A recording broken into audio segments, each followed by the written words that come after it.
if you're going to be able to get along with the person and you have a common interest in with somebody who's willing to put in the work with you, because it is work, then I would say a co-host is maybe a good idea because you can feed off of each other.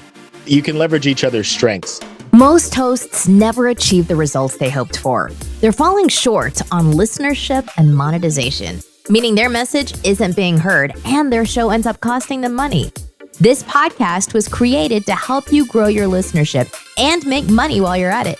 Get ready to take notes. Here's your host, Adam Adams. Welcome back to the podcast on podcasting. It's your friend Adam A. Adams, and today I've got a friend on the podcast. It's Brine Hamilton. Brine, how are you today? I'm excellent. Yourself? Phenomenal. Thank you for asking. So you're an engineer. You're in the space of helping people with security, like cybersecurity. Is that accurate? Is that what your main job is? So it's more that we provide security, incident reporting, and security management resources. Okay. Software solutions. But your podcast is totally different from your day job. Like a lot of my listeners, I think they're like, I want to start a podcast because I'm a life coach and I want more life coach clients. So I'm going to show people how awesome I am and that they need to hire me. Or I'm a real estate investing coach, or I want to raise money and attract capital by businesses. So I'm going to have a podcast about that subject, about security, about software engineering, about homeland security, whatever it is. Like, I'm going to start a podcast about this thing. People are going to know I'm an expert. I'm going to be able to sell lots of stuff. But your main job is that. But your podcast is called Disrupt the Everyday. It's not about online security in any way. It's not about engineering, what you do, what your job is. It's you and your wife, right? Helping people to figure out how to be a better couple, be better parents. Is that kind of the gist of it? Is that right? Yeah, that's correct. And I'll actually rewind back a little bit. This is actually the third podcast that I'm a part of. The first two, actually, I did exactly what you were saying. I kind of focused on my field. So the first podcast I did was the Healthcare Security Cast. I still do the other two. The Healthcare Security Cast is focused on healthcare security, just helping leaders of those security teams with different challenges. And then a second one that I co-host with a gentleman named Mike Hodge is focused on workplace violence in healthcare. And that's called the Proactive Security Podcast. It was kind of launched from his Proactive Security blog. So I did those two. I wanted to talk about something other than security. And I pitched the idea to my wife. I said, I want to start a third podcast. And her, knowing how much time it takes, she wasn't a super fan of the idea of me starting a third one. But then she came back to me and said, hey, we could do this together. I said, okay, you know what? We might be onto something there. And it's gone really well. We've really enjoyed collaborating in that way and working together on something and interviewing people to just help people through everyday situations and challenges. So a lot of good feedback. You've started more than one podcast. I think some of the listeners might be wondering, like, if you've got a death wish, how did you get so much time on your hands? You must not really be married. You must not have kids, or you must not have a full-time job. Or I think that so many of us are like making these assumptions about you based on you having 3 podcasts. So I guess I want to ask a 2-part question on that. Sure. Number one is like, why 3 podcasts? Why not 1? A second question is what you've done to allow yourself to still kind of have a life. I assume you have a life. What you've done to allow yourself to still have a life while publishing 3 different shows. Yeah, absolutely. So I guess to answer the first part of your question, the reason why there's 3, I didn't plan on launching 3. I started off with the Healthcare Security Cast, and it took me a year and a half of actually having the idea to actually take action on it. But when I did, it was really quick from the time that I recorded the first episode till it was online. But I launched that. And again, it was with the goal of interviewing people who were in my field, learning from them and sharing those learnings with the greater community. So that was really what made me want to do that and why I started doing it. The second one was, it was actually, Mike Hodges was a guy I interviewed for episode 3 of my podcast. And the workplace violence is a huge issue in healthcare. A lot of people don't realize that, but we wanted to shed light on that. We wanted to also just, again, have more resources available for folks. So being that the Healthcare Security Cast is a weekly podcast, the Proactive Security Podcast, because Mike and myself, we live in different parts. Well, we don't live in the same country. I'm in Canada. He's in Athens, Georgia. But for us to be able to collaborate, we couldn't do a weekly episode. So we do a monthly episode. And then again, I'll kind of circle back to what I said earlier in terms of having the idea of a third one, wanting to talk about something other than healthcare security or workplace violence. I wanted to just have conversations with people who are doing different things. So that was kind of why there's 3 of them. I haven't wanted to stop any of them because I'm passionate about all of them. I'm passionate about everything that's involved. But in terms of having a life, yes, you are correct. I do indeed have a life. I have a wife who I do co-host my 3rd podcast with. We have 4 children. I do have a full-time job. I have taught part-time as well at a couple of local colleges. And yeah, you know what? It's all about just finding the time. I guess the other thing I didn't mention as well, I am the president-elect of the International Association for Healthcare Security and Safety. So in 2022, I'll be the president. And that's another time commitment as well. But for me, it's all about time blocking and making sure that I just fit these things into my schedule. And I'm a big advocate for using my calendar, even for like those personal things. Like, for example, this evening, I'll be dropping off my son at a youth event, but that's in my calendar. So during the time that I'm driving there and back, I'm not going to get pulled into anything else. And when I'm looking at my calendar throughout the day, I have that visual reminder that that's happening tonight. So it's just about making time for those important things. A lot of good stuff. I want to ask another question based on the 3 different podcasts. The first podcast, correct me if I'm wrong, the first podcast is a weekly podcast. Then the second podcast is a monthly podcast. And if I'm not wrong, it's like now the new podcast is like twice a week, or is it just weekly? Right now it is just weekly. Okay. Because I'm looking at like basically back in October, there was one on the 1st and one on the 4th. And so I'm like, those are only a couple days apart. You might be doing more than one a week. So out of curiosity, like there's so many questions that I have on this, and I hope that it's valuable to more than one listener. Question number A, why did the second one have, man, there's so many questions. I need to figure out which one I want to ask first. Here you go, brother. With your podcast, which one performs the best? Is it the first one because it's been there for a long time? Is it the second one because it's only one episode a month? Is the one episode a month actually hinder you? Is the new podcast more because you brought over all of your listeners? Very curious for many of us who are going to start 1 or 2 or 3 or 4 podcasts, what you've learned by doing those. That's really what I'm trying to get at. Yeah, so I'll say in terms of success, and if you want to measure it by downloads, it would go in the sequence of 3rd, 1st, and 2nd. So Disrupt the Everyday is probably performing the best overall right now. The Healthcare Security Cast would be 2nd, and then the Proactive Security podcast is 3rd. And I think the reason why that one doesn't do as well is because it's not as frequent, right? So you're uploading 1 episode a month, so you don't get that same listenership. With the other ones where there's weekly content, the Healthcare Security Cast, before I was doing all these other podcasts, there were times where I was releasing more than 1 a week. So again, I would try to add bonus episodes. And with that one, when I was just getting started, I didn't know what I was doing. So I was reaching out to people in my industry and saying, hey, whether it was people I knew or people I didn't know, like, I have this podcast, I'd love to get your feedback, love to have you on the show, whatever. But I was reaching out to people directly and just trying to, not even necessarily trying to grow it, but just trying to get feedback and see what people wanted to hear about so I could facilitate those conversations. So I think that really helped in terms of just getting that consistent listeners. It was just, yeah. There's one guy in particular who I haven't got him on the show yet, but he said he didn't listen to podcasts before this.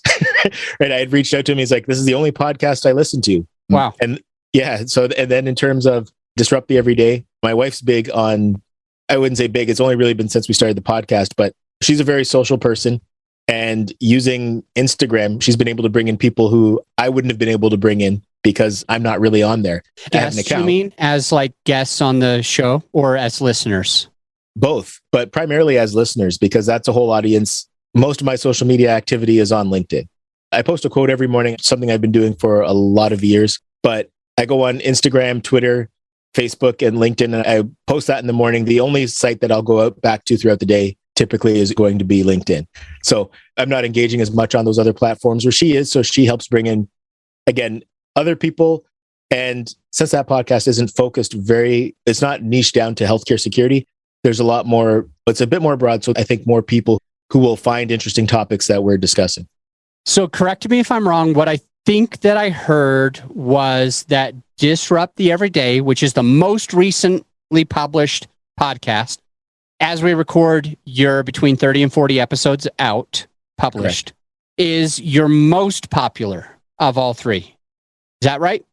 Correct. Yeah. If you're looking at it in terms of Okay. downloads, yeah. So let me ask you, is it because you learned something on the first podcast you ever did and you learned some more new things on the second and you made sure to do it differently on the third? And if so, can you share with the listener those things that you learned that you needed to do differently that have worked? Yeah, for sure. I guess the first thing is with the Healthcare Security Cast, I started off recording 3 episodes when I was at a IHSS meeting. So I was with other healthcare security leaders. I decided to just I told them what I was doing, and 3 people, raised their hand and were willing to do interviews. So that was my early content. Now I recorded those. There was one of the people I interviewed posted on social media about it. So I was like, okay, I'm going to have to turn this around quickly. I thought it was good because it prevented me from dragging my feet. I had already dragged my feet for a year and a half and actually taking action to launch it. But then from there, I went ahead and launched it. And then it was a weekly struggle to get content. I never really planned ahead for that. So one thing with the Proactive Security Podcast, myself and Mike, we've been collaborating to make sure that we have our episodes recorded in advance. With Tanya and I, in terms of our podcast, we've got our content for the next few months kind of already in the vault, if you will, just waiting to be edited and released. So the thing I did differently with the Disrupt the Everyday podcast was on the day that I released it, we released 5 episodes and our trailer episode that talked about what we were going to be discussing on the show. And then that way, anybody who listened to it and liked an episode, there was more for them to listen to. They didn't have to wait the week for new content. So there was basically 5 episodes and a trailer episode to start things off. And then from there, we've maintained that weekly cadence. A couple of weeks, we've had a bonus episode if something came up that we wanted to share right away, if the timing made sense. So we've done that as well. But it's really just been having that content in advance. I think that was the biggest thing, because now we have 4 kids. If something comes up, if we have a family emergency and I have to cancel a recording, my next episode isn't going to be dependent on that. Yeah. I'm more than on board with that. I personally try to record way more than I need to publish. I think that's so important. You mentioned, like with your first one, you had a weekly struggle. Then after that, your second one, you're trying to be ahead of the game, and you've got, even like you and your wife have the next few months like figured out. If you don't record right now, you'll still be able to publish and keep that active. And I see that doing a couple of things for sure. I see that benefiting you and your spouse to not let the podcast be as stressful to you. Like when you're behind the 8 ball all the time and it's a weekly struggle like it was with your first podcast, you're more likely to let the podcast go, quit the podcast, pod fade, because it's just feels stressful. And so you were able to definitely correct that. You don't feel that weekly struggle anymore. And in large part because you're recording more episodes than you publish. I'm fully on board with that. I'm curious if there's slightly more to it. So I'm going to just ask it a follow-up. And one of the things that I'm noticing, you said that your newest one is the most well downloaded, higher numbers or whatever, and that you've been doing this really well. You've been doing at least one a week and sometimes even a bonus. And that just takes me to the other one, the very first one that is also supposedly a weekly podcast. Are you saying that at some point on that other one, were you always publishing it on time? Or did you make a mistake and like miss a few episodes here and there? Yeah, I definitely made some mistakes. There was one week where I got out the episode really late. I've changed kind of the release pattern with that a couple of times, trying to find what's going to work best. I've changed timing, right? So I've done a lot of different things with that one, just in terms of some challenges there. Again, early on when I didn't have a lot of content in advance, I ran into an issue where I released an episode late because I just didn't have anything to release. So again, just kind of working through some of those challenges was a big thing.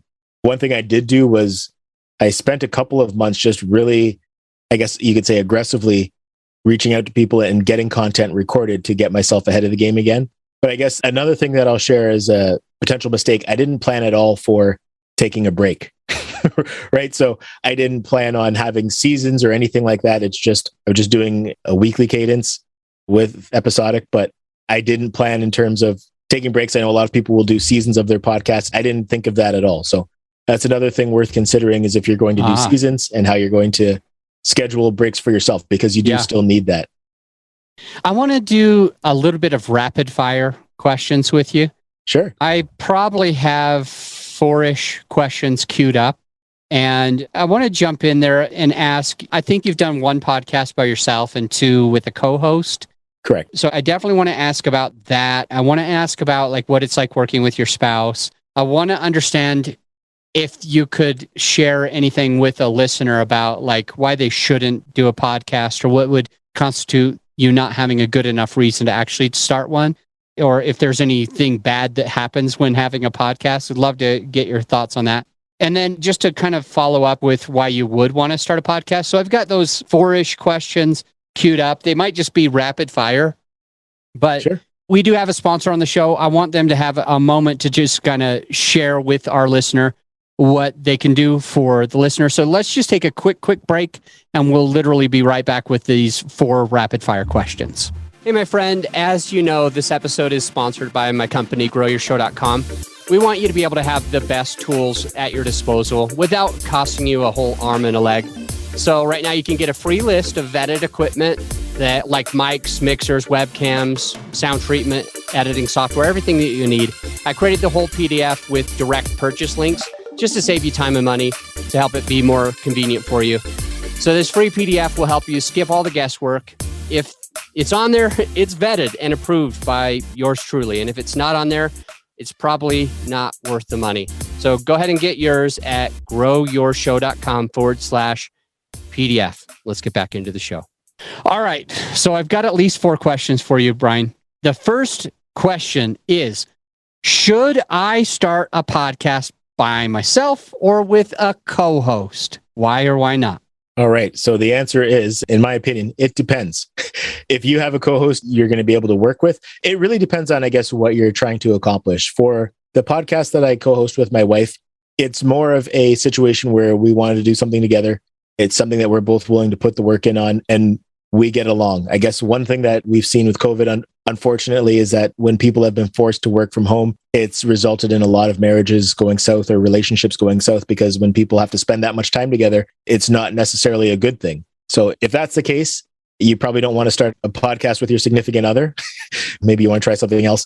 But if you're going to be able to get along with the person and you have a common interest in somebody who's willing to put in the work with you, because it is work, then yeah, I would say a co-host is maybe a good idea, because you can feed off of each other. You can leverage each other's strengths.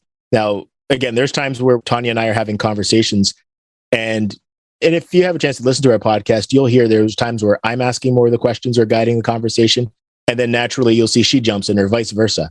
So we have a good flow that way. With the podcast with Mike and myself, because he's more of the workplace violence expert, and I had built all of this momentum with the healthcare security cast, and I wanted to leverage that to talk about an important topic, but I needed the expertise of someone else, someone who's actually still in it on a day-to-day basis. So yeah, I brought Mike in for that. And it started off with me just asking him questions, having conversations with him. And then we expanded it to bringing other people onto our show. So in the beginning, it was just us having conversations, and now we've brought other people into the conversations. Every now and then it will be just the 2 of us again. But for the most part, we bring at least a 3rd person into the conversation. I guess the one advantage of doing things solo is you don't have to coordinate with another person. You can just kind of do what you want. And, you have all of the creative liberty. So it really depends on, I guess, your personality, your working style, and what you want to get out of the show. Yeah. I think there was a lot to digest there. You brought up parts of working with your spouse. And I'm curious, like, before I even asked the question, like the pros and cons of working with the spouse, you mentioned that you guys are kind of doing this together. At any point, are you doing any episodes where it's just her without you, or just you without her? Or is it always a collaboration? Right now, it's always collaboration. And that may change. That's something that we've discussed. There was an episode where we actually interviewed her best friend and talked about her business venture and her blog. And she had actually done an Instagram live just with the 2 of them. And it kind of using the branding of the Disrupt the Everyday podcast.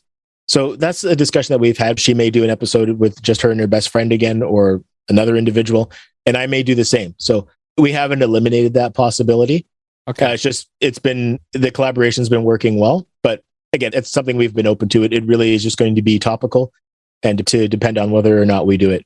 All right. I've actually got a fifth question that I'm decided to pull up instead of the four. So question number one, co-host or no co-host? And it's basically the answers depends. Working with your spouse, it sounds like, what are the considerations of should we do it this way or not? Like for you, for example. Yeah, I guess the considerations are understanding your working styles. Like if you're someone who's very deadline driven, very focused, and the other person is, maybe more lackadaisical, they're going to be willing to wait till the last minute. But say if you're relying on the episode to be recorded and the notes to be made, like any bullet points so you can do the show notes, you're going to run into a problem. So planning accordingly for that. Again, it all comes down to working styles of both individuals. Do you know from experience, Brine? Is that you guys? It's one of you. Who's the deadline person? It's more me because I don't want to be like I've been the one who's been doing it with using Libsyn as the platform I use. Yeah. But I've been using that to get the podcast published. So I've just naturally decided I'll continue doing that because it's all under one account. I could just go on, upload it, get everything up there. So if I'm waiting for recordings to get done, then that's a challenge for me. The editing. So does Tanya do the editing or? Yeah, she started helping with the editing. Cool. So we both take it on. It really depends on schedules, right? So if she has a lot going on our downtime, which is pretty limited, I'll take the head lead on it. Yeah. If there is one that you're allowed to share without getting a divorce, what's like a fight or an argument that came as a result of the podcast by working with a spouse that maybe the listener should hear to benefit them in case they're going to do it? I wouldn't say it was a fight. It was definitely a healthy disagreement, but it was in terms of using a calendar because, so a little bit of background, I've worked from home since the start of the pandemic. Well, a little bit into the pandemic, I did have some responsibility with healthcare facilities, so I had to go into a few when things started. But once I started this job last September, I've been working from home and I've gotten accustomed to using my calendar to keep track of meetings and I put everything in there. So we had some challenges in terms of trying to automate when we're doing interviews with people because I had to really push Tanya to start using the calendar that I had set up. So we have our account set up through Google and there's a Google Calendar in there. And my thing was, I understand that we're both working on different schedules. She works from home as well. She runs a home daycare. But my thing was, you need to put things in the calendar. I can't schedule people if you're not going to be here. And it's just because she hasn't had to. She's been working from home for the last, I think, 5 or 6 years now. And she doesn't need to use a digital calendar to keep track of what she has to do. So had to really kind of get her into that habit. So I'm not booking interviews when she's not going to be here. And so that was a little bit of a challenge, but we've gotten past that point. Man, I remember the day that I thought that I had all of my shit together and like I memorized all of my calendar. I always knew. And must have been 2015 or 2016 that I was like, I started missing some things. So this guy called me and he's like, dude, I'm at the restaurant waiting for you. And I'm like, oh, F. This was like the third mistake that I had made in about 2 week span, 3 week span. And I said, I guess I have to use a calendar. So yeah, I use Google Calendar and I use Calendly to automatically check it and schedule people. And man, life has been good. So that was a great takeaway from you. I've seen it also in my own life. I want to get to question number 3 and remind you, this is kind of supposed to be rapid fire. So just a FYI. Okay. I'll be more rapid. No, it's all good. It's all good. We've gotten tons of value.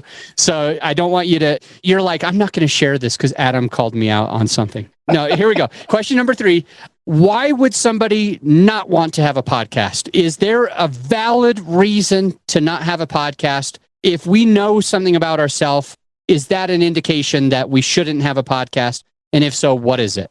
If you have thin skin or you don't want to put in the work, you probably shouldn't launch a podcast. I guess that's as rapid as I can get with that. But really, like, you have to understand there are going to be times where people don't want to be a guest on your show. If you're going to kind of waffle at any obstacle, there are a lot of challenges with anything that's worthwhile doing.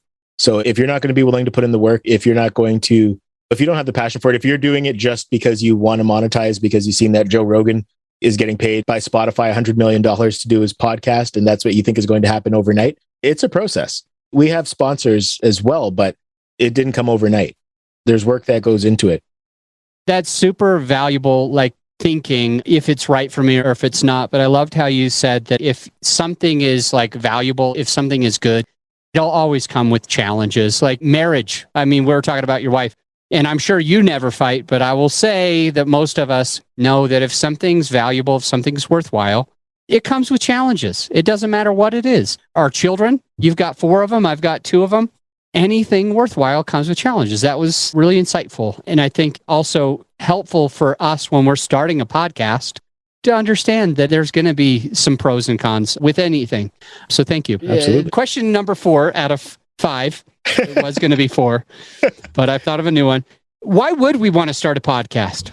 So like, who is it good for? And don't just simply say, oh, if you have thick skin and you are hardworking, then you should. Yeah. The opposite of what I said. The opposite of what I said for the last question. Right. One thing I will say, no, Tanya and I, we definitely do have conflict. I think that's a healthy part of any relationship, but it's how you deal with it and knowing that conflict isn't going to be, it shouldn't be the end of a relationship, no matter what that relationship is. But to answer your question, why would we start a show? If you have something that you want to share, if you have something that you want to learn about and other people can benefit, even if you're not sure if other people can benefit, but you know that you can learn, I promise you there are other people who are going to benefit from what you're putting out there. And I guess it really depends. Is it something that you're wanting to get a huge audience around? Or is it you just want to help one person? We recently interviewed Justin Shank. And one of the things that he said was early on when his podcast wasn't being listened to a lot, there was one episode in particular where somebody had reached out to him from Japan and said because they listened to that episode, they decided not to take their own life. So you never know who's going to listen. You never know the impact that you're going to have. So if you have the ability to get content and it's something that you're passionate about, something that you want to do, something that you want to share, I say that would be a good reason to start a show. So based on what I think I heard, you're mentioning 2 major reasons why someone might need to or want to have a podcast. And one of them was basically your heart, your passion, your purpose. Like you have a desire to get this message out, to share this with other people, to leave a legacy, that kind of stuff. And the second one was that it's a topic that you're interested in yourself, you want to learn and grow. I love both, and I want to add to it, in my mind, other reasons that can be beneficial of having a podcast. One is if you have something to sell, and I hate to offend anyone, but working your podcast in with your business can be super helpful to grow your business and the influence and the clients that you can serve and help with that service, whether it's an online thing or a one-on-one coaching or whatever. That's certainly a good reason, not the end all be all. Maybe not everybody wants to monetize, but that could be like a third benefit to having a podcast. And the fourth one is the networking, if I can say. Oh, absolutely. Brine, can you pinpoint relationships that you've built only because you are a podcaster that have helped you make money or helped you solve a problem that you could actually share that story with us right now? I'll say the first one that sticks out is just Mike Hodges, who I host a podcast with. We met solely because I kind of cold reached out to him because I wanted to have him on the podcast. So from there, he had interviewed me and mentioned me in his blog. And then I had reached out to him. I was listening to, I was trying to get some teasers or snippets out of my episodes. I remember I was cleaning the pool one day and I'm just listening to the episode with Mike. And I'm like, we had a great conversation. I should reach out and see if he wants to collaborate on this. So I did. And now we're more than a year into that podcast. We've just released episode 13 earlier this month, last month. So that was one relationship that benefited. In terms of just what it did for my career, I'm in the position I am now because of my podcast. That was how the person who brought me into this organization found me. Now, part of my networking I had done through my work in my association and in my career field gave me the ability to actually know people in the organization I work with. So when I had started mentioning names, I guess I'll kind of give a little bit of context. He had reached out to me because of something I posted and he saw my podcast. He had said to me at the end of this call, and I wasn't looking for a job. I was pretty content where I was. But he had said to me at the end of the call, "Are you looking for a job?" And I said, I'm not necessarily, but I'd be willing to listen. I've used the products before and I believe in them. And he said, well, I have to promote a superstar of mine and she doesn't know it yet. And I said, oh, do you mean, and I said the person's name, and he's like, yeah, you know her? And I said, oh yeah, absolutely. So she vouched for me. A few months later, I was working for her. So again, in terms of making money, I can say that was a position that I didn't leave for the same pay or less pay. We'll put it that way. So it was a bit of a jump for me. So I obviously appreciate that part. And just the way that they've been supportive of a lot of the extracurricular things I've been doing. So that's definitely another one. And that was somebody I didn't even have on the show. He just saw the show and reached out to me. And I could probably share a ton of stories like that where... I'm so glad that you shared that. I'm trying to deduce if you're not making less and if you're not making the same. Anyway, we'll just leave that there. Congratulations on the new position and some of those relationships that you've made. And one of the people that you became a co-host of a podcast with because you reached out to them for another podcast. There's a lot to that I believe is inspirational. A lot of good reasons to start a podcast: heart, passion, purpose, learning and growing yourself, networking, making money. A lot of good reasons. The fifth question that I wanted to ask you, or still want to ask you, is what are you looking for, hoping to get out of each and every one of these shows? And as short as possible, like that first show, it's supposed to solve something for you in some way, right? What is that? What are you getting out of the second show and this third show? How does it benefit your life? Well, I think the first show, it was just learning was the biggest thing for me. I just wanted to grow in the industry I was in, learn as much as I could. And now it still applies because I'm still serving that industry. So I still need to be on top of the trends. I'm still volunteering in that industry. So again, I need to be able to speak intelligently to what's happening in the field. And the second one is essentially the same thing. It's just kind of getting more granular into something more specific. So I guess at the heart of all three, it's always been learning. With the third one, again, learning and maybe a little bit more element of teaching as well.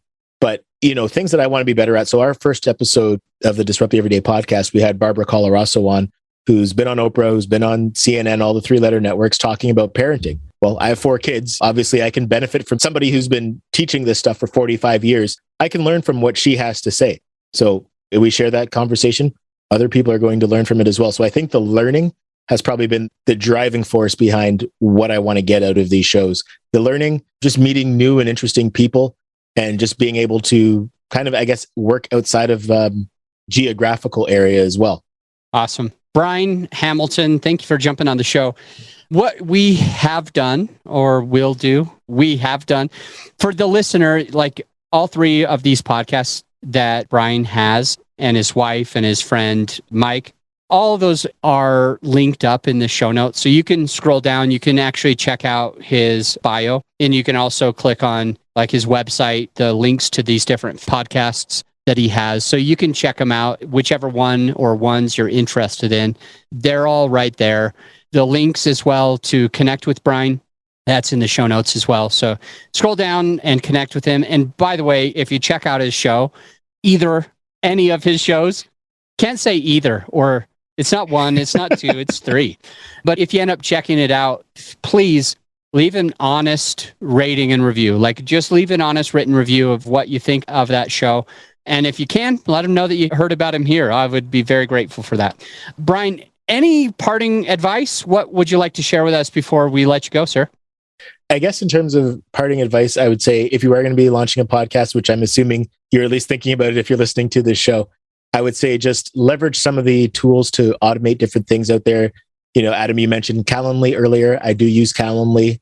I use Jotform in terms of just getting kind of inbound guest requests. I use Linktree to kind of consolidate everything into one link so people can find everything that relates to the show. In terms of getting guests, there's a lot of good ways to do that. Podmatch is a great one I've been using a lot lately. Podbooker. Again, social media. I use LinkedIn a lot. Getting referrals from guests is another great thing that people kind of overlook, but you can get some great guests that way. And listening to other podcasts and seeing who they're interviewing. So again, lots of good ways to do that, but I'll kind of part there. I'm really grateful for the opportunity to share what I've learned through either successes and failures of podcasting. So thank you for bringing me on the show, Adam. I just want to say thank you for being on. You added a ton of value. I always appreciate when I have a guest who comes from a place of wanting to add value, not a place of self-promotion. Like, definitely all of us have had guests on our shows that it feels like the person's there for the wrong reason, or they have some other agenda. with you today. I felt like you really just wanted to add value and pour into people. And so I respect that, admire that. And I know that the listener does as well. So Brine, thanks for jumping on the show. I'd be more than happy to have your spouse on the show on another time too. So if you want to connect with her and let her know, I'd love to get her on, share her experiences. That'd be really good. So thanks for jumping on. The links to Brine's info is all under. Just scroll down right now. You can click on anything that you want. I'm going to let you go. And until next time, grow your show, grow your influence, grow your impact, and grow your wealth. Bye for now. If you're glad that you checked out the podcast today, if you got some value out of this episode, some actionable takeaways, I invite you to do one of three things. A, you could do a written review on Apple. Let us know what you think. Just an honest written review. B, you could share the podcast with a friend of yours who needs it. Or C, at the very least, implement what you've learned to take your business and your podcast to the next level. And I'll see you on the next episode.